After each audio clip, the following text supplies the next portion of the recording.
Now, user can also set the expiry for a CDN share link. You just have to set the date and time for a CDN link to expire.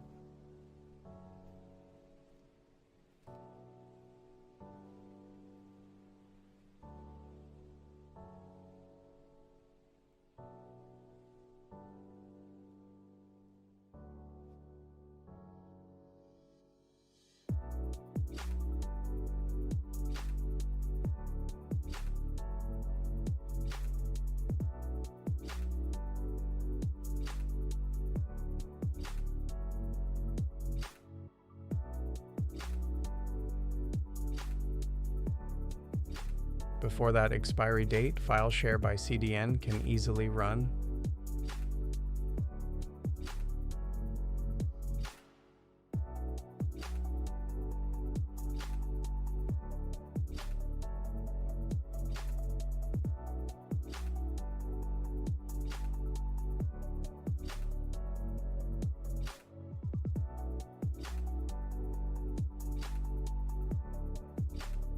But after that expiry date, user is not able to access the file.